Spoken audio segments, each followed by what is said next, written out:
Desert Southwest and the success the Coyotes are having this year right now with a banged up team and just overall growth. What's your thoughts? It's fantastic. I mean, ASU, they're doing great. And obviously, I follow them for what you're doing, and they're getting a lot of buzz nationally. No longer are they a program where anybody's taken for granted. They're a program that people are gearing up for, and I look forward to with their better performances that they're going to get better recruits each year, and when they get the rink on campus, and there's a lot of buzz. People across the country that follow anything with hockey know about ASU, and it's really a great story. And unfortunately, in town, it's maybe not covered as much as it should be. Right.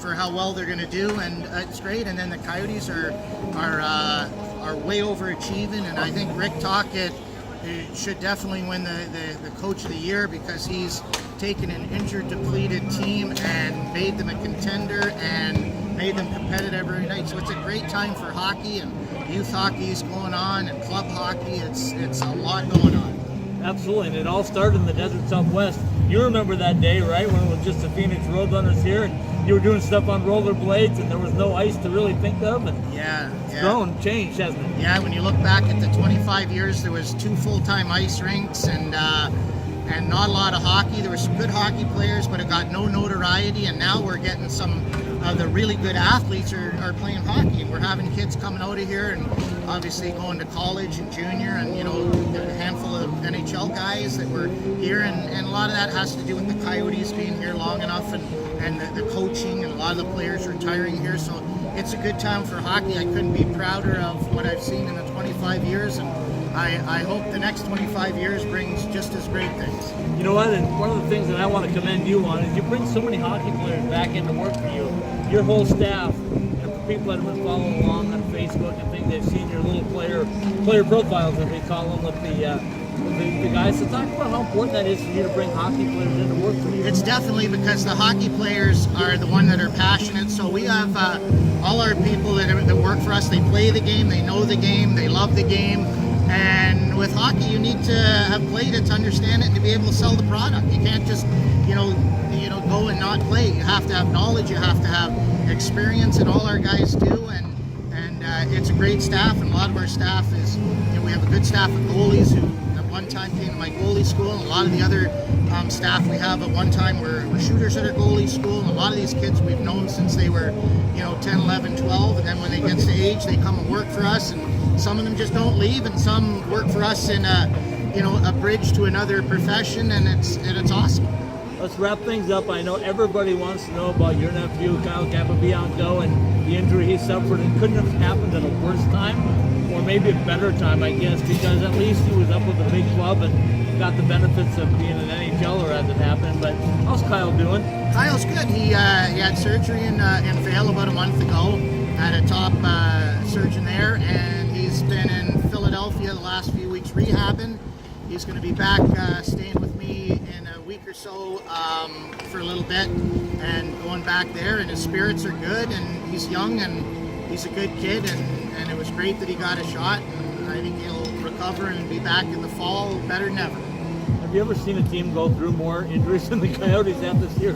No, and still be playing fantastic is the crazy thing about it. I mean, they lose guys and it's almost next man up, and I mean they have a backup goalie has I believe the most wins since the start of the year, who's playing fantastic, and guys are wanting jobs and earning contracts, and Rick Tocchet has done a phenomenal job of getting them to buy into the system. Absolutely. Randy, I know you got to go because you got people all over here looking to get a piece of you, so thanks for spending some time with us. Thanks for having us out, and we'll be here for a little while longer doing the whole podcast. Yeah, and thanks for everything you do for hockey. You do a fantastic job, so we appreciate it. Thank you.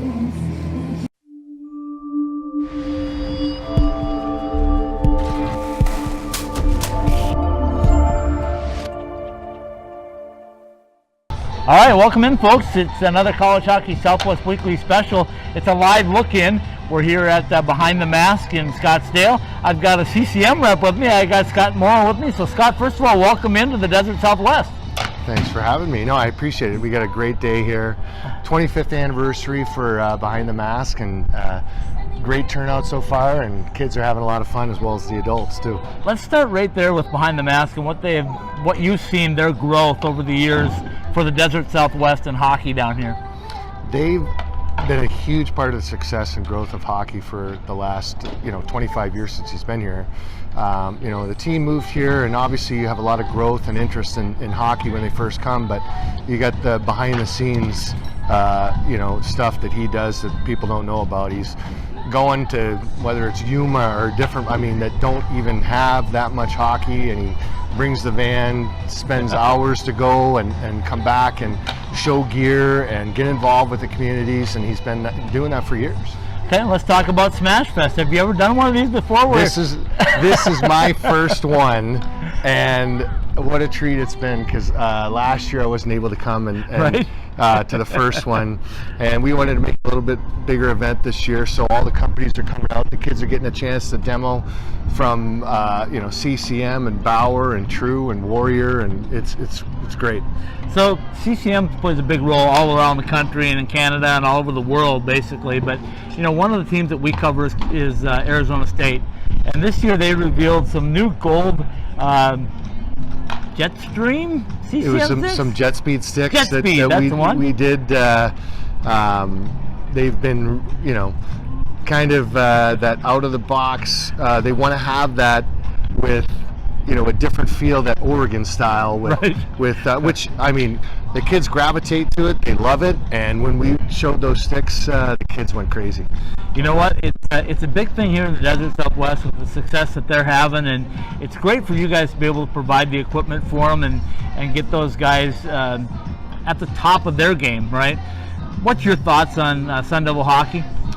I can't believe how far they progressed, in the last few years. You start off and you don't have the scholarships. You have them, but you can't give them all in the first year, so it's a growing process. And for them to have achieved what they're going to go to the NCAA tournament, Yep. which to do in 3 or 4 years' time is remarkable. And the growth is only going to keep coming as more kids hear about the program. We'll wrap things up, and you tell me what the hottest stick is right now from CCM. What's everybody trying out over there behind us? Well, we've got 3 sticks. We've got the Ripcord line, the Tax line, and the Jet Speed line. So Right. between those 3, we really feel like we've got a stick that anyone can use. They're a little bit different, low kick point, mid kick point, and kind of a dual flex kick point. So that's why it's a great chance for them to come out, try it, see what they like, and they're having fun. Well, we still got a few more hours to go, so let's Yeah. invite some more people out and see what we can do to get them into a CCM stick. You bet. Thank Thank you you, much. sir. I Yeah. appreciate it. Likewise. All right, welcome in, folks. College Hockey Southwest Weekly, our podcast live out here at Smash Fest at Behind the Mask Scottsdale location.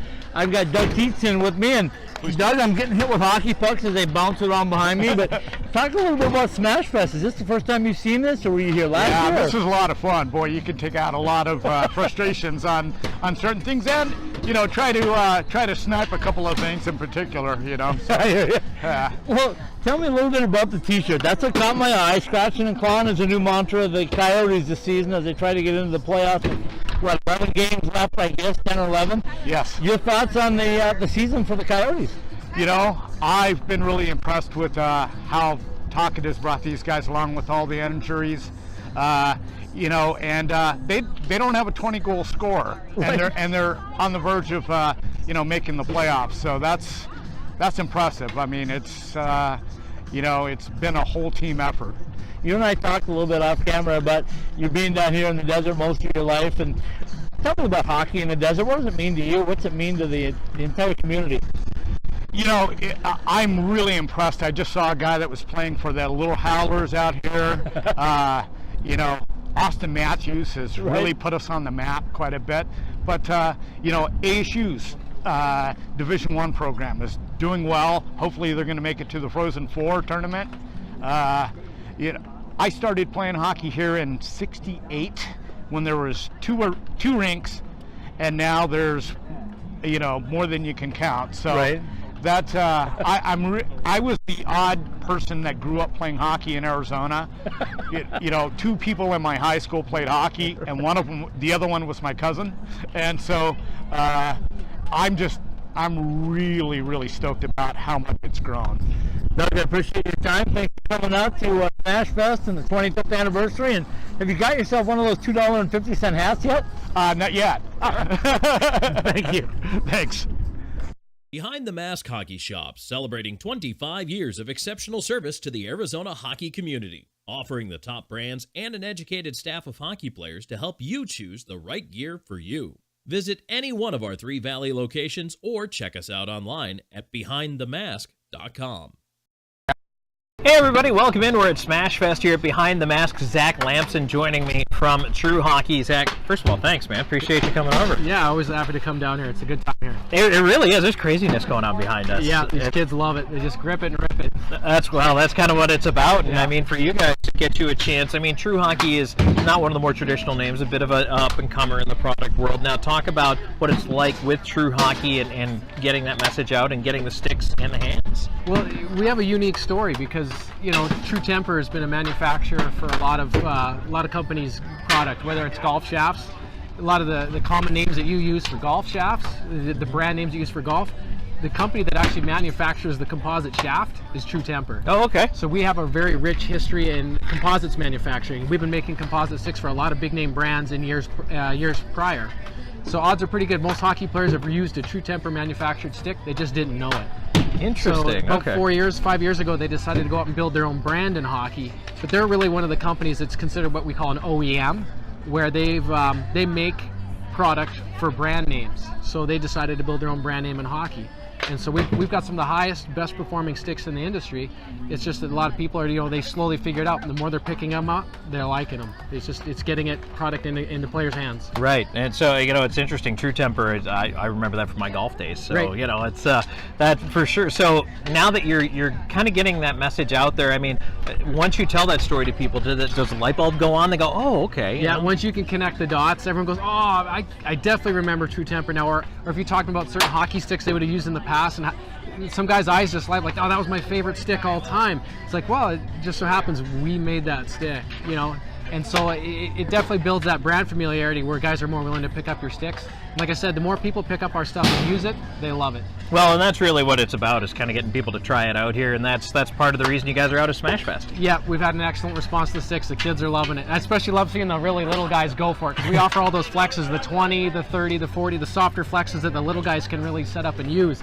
A lot of companies, their entry-level product is very entry-level, and so we design our sticks for the little guys to be very performance-oriented. And watching some of these little guys load up and crank off some of these shots, the grin on their face is just, it's awesome to see. I bet. That's cool. Zach, thanks for joining us. We appreciate it. Absolutely. Yeah.